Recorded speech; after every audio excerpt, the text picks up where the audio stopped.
Cheer as much as you'd like, laugh as much as you like, and most of all, just enjoy. Thanks.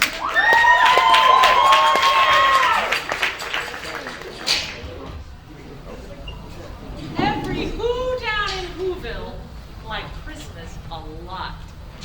But the Grinch who lived just north of Whoville did not. The Grinch hated Christmas. The whole Christmas season. Now, please, don't ask why. No one quite knows the reason. It could be his head wasn't screwed on just right. It could be perhaps that his shoes were too tight. But I think that the most likely reason of all may have been that his heart was too small. But whatever the reason, his heart or his shoes, He stood there on Christmas Eve, hating the Who's.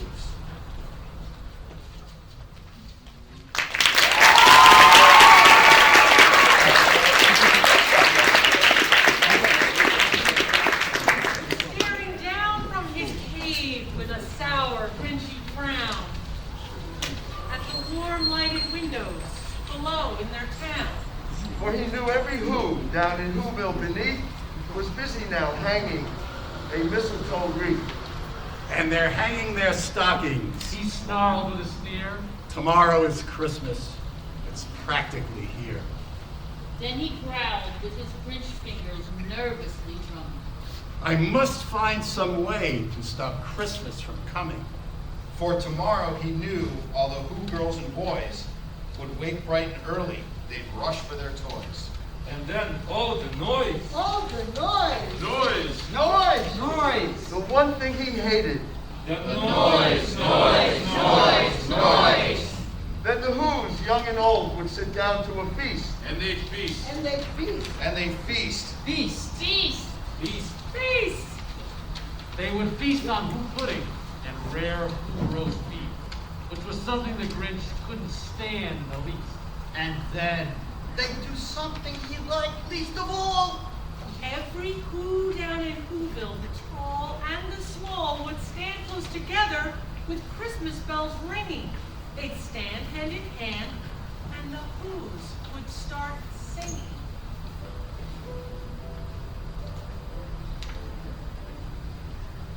They'd sing. And they'd sing. Sing. Sing. sing, And the more the Grinch thought of this Who Christmas sing, the more the Grinch thought, I must stop this whole thing.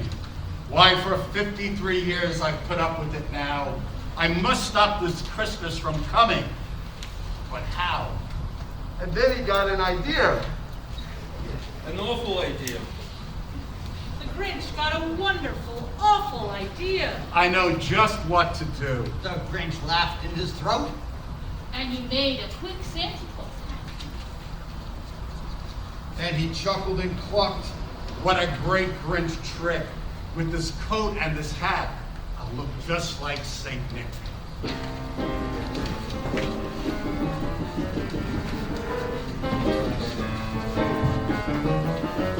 You're a mean one, Mr. Grinch. You really are a heel. You're as comely as a cactus, you're as charming as a heel. Mr. Grinch, you're a bad banana with a greasy black peel.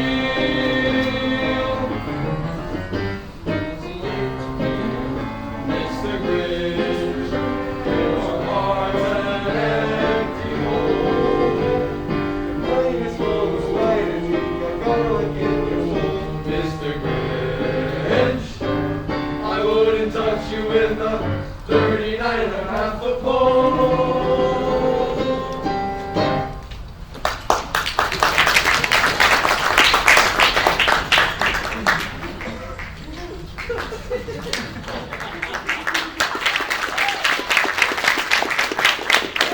All I need is a reindeer.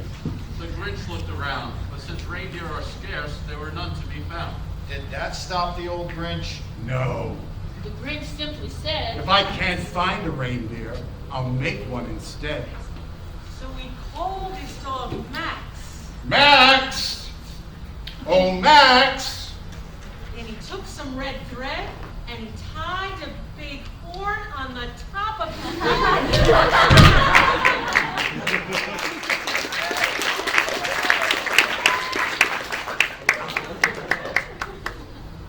And he loaded some bags and some old empty sacks on a ramshackle sleigh, and he hitched up old Mac. Then the Grinch said, Oh, giddy up! and the sleigh started down toward the homes where the Who's lay a snooze in their town. All their windows were dark, quiet snow-filled, yeah. All the Who's were all dreaming sweet dreams without care. When he came to the first little house on the square, This is stop number 1. The old Grinchy claws hissed, and he climbed to the roof, empty bags in his fists. Then he slid down the chimney, a rather tight pinch. But if Santa could do it, then so could the Grinch. He got stuck only once, for a moment or two. And he stuck his head out of the fireplace flue, where the little blue stockings all hung in a row. These stockings are the first things to go. Then he slithered and slunk with a smile most unpleasant around the whole room, and he took every present. Pop guns, And bicycles, Roller skates. Drums! Checkerboard. tricycles, popcorn, And gloves! and he stuffed them in bags, and the Grinch very nimbly stuffed all the bags one by one up the chimney. Then he slunk to the icebox and took the Who's feast.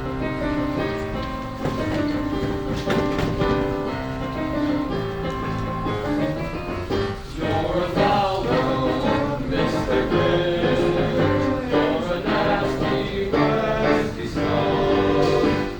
Your heart is full of love, your soul is full of guts, Mr. Grinch.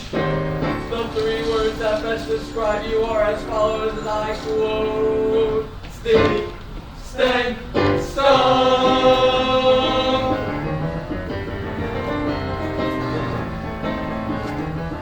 You nauseate me, Mr. Grinch, with an honest super nose. You jerky, jerky, jerky, and you run a looking off, Mr. Grinch. You're a 3-decker sauerkraut and toadstool sandwich with arsenic sauce.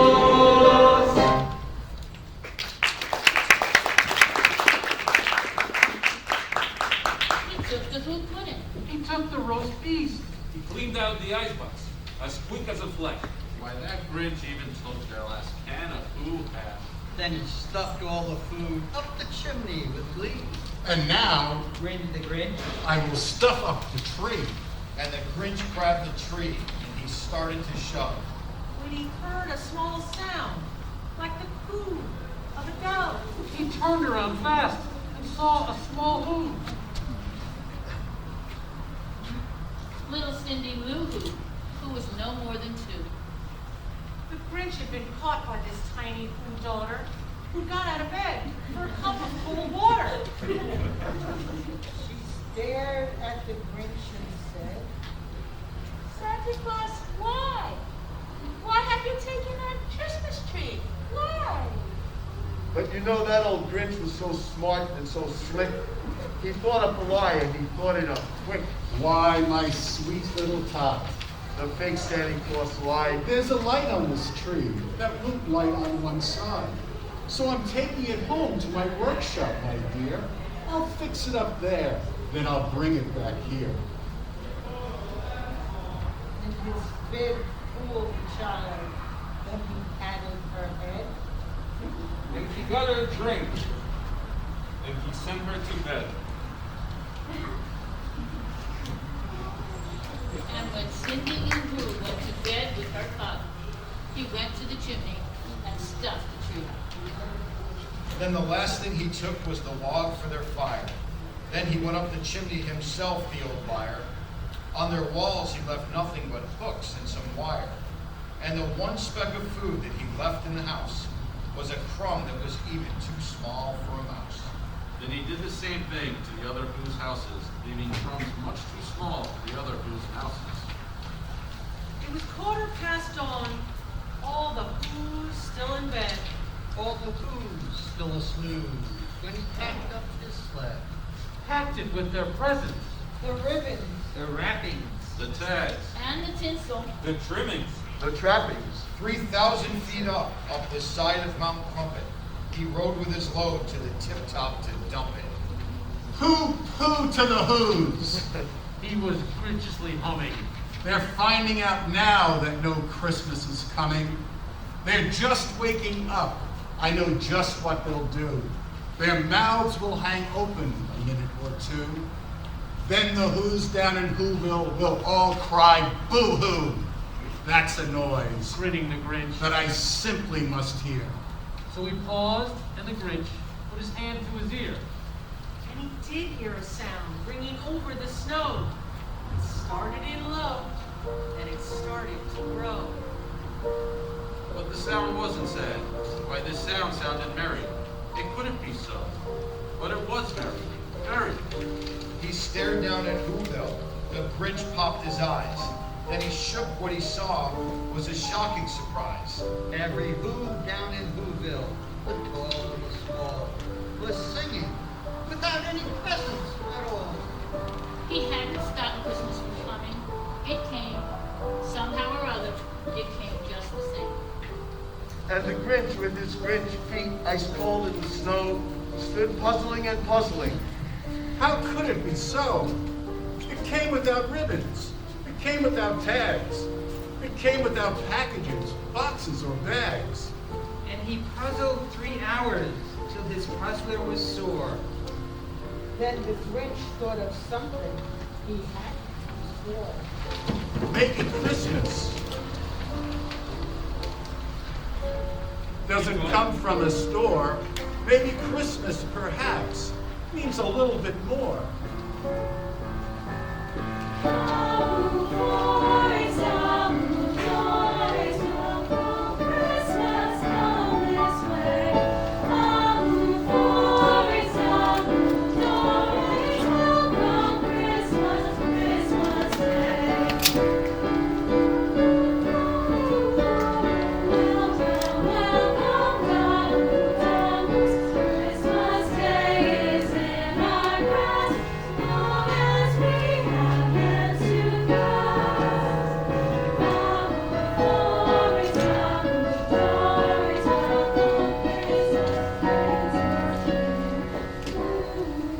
And what happened then? Well, in Whoville they say that the Grinch's small heart grew 3 sizes that day.